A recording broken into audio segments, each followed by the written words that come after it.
आपल्याला माहित आहे कळंबे महाराजांच्या आशीर्वादानं होतं ही वस्तुस्थिती आहे.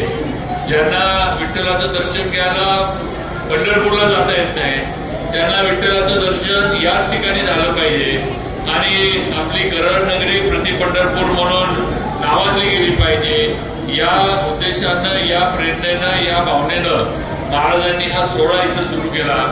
आज महाराजांना जाऊन अनेक वर्ष झाली, पण आज सुद्धा या जावळी तालुक्यातल्या भाविकांनी, या जावळी तालुक्यातल्या तमाम तरुण पिढीनं, माता भगिनींनी हा सोहळा दरवर्षी वाढत्या उत्साहामध्ये, वाढत्या भाविकतेमध्ये आपला साजरा केला जातो. हे आपण सगळ्यांनी अनुभव घेतलाय. ज्या परंपरा त्या पूर्वीपासून चालू आल्या त्या आपण चालू ठेवल्या. सकाळी आम्ही 7-7:30ला विठ्ठलाचं अभिषेक करून पूजन केलं आणि पूर्वजांनी घालून दिलेली परंपरा जपणं, जोपासणं आणि ते पुढे नेणं हे तुमचं, आमचं सगळ्यांचं कर्तव्य आहे. आपल्या धर्मातलं कर्तव्य आहे. हे आपण सगळ्यांनी लक्षात ठेवलं पाहिजे आणि म्हणून हा दिंडी सोहळा दरवर्षी वाढत राहिला पाहिजे. या सोहळ्यासाठी ज्या ज्या अडचणी येतात त्या अडचणी दूर व्हाव्यात हा प्रयत्न आमचा सगळ्यांचा आहे, भाऊंचा आहे.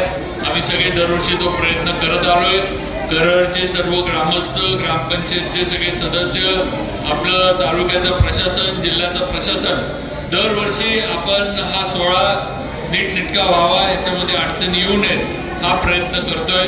ज्या परिसरामध्ये मंदिराच्या आपण इथं आहे विठ्ठल मंदिराच्या परिसरामध्ये, या परिसराला अजून भव्य स्वरूप हे दिलं जावं ही इच्छा सगळ्या भाविकांनी, भक्तांनी व्यक्त केलेली आहे. या ठिकाणी कायमस्वरूपी एक बंदिस्त असा कार्यक्रम घेण्यासाठी, लग्न घेण्यासाठी एखादा हॉल असावा, राहायची सोय असावी, 4 मुलांचे व्यवसाय चालावेत म्हणून या ठिकाणी गाड्या असावेत, अशा पद्धतीचा प्रस्ताव हा ग्रामपंचायत, स्थानिक सगळे आपले इथले भाविक आणि करड ग्रामस्थांनी मांडला आणि त्याच्या मागं आपण सगळेजण लागलोय.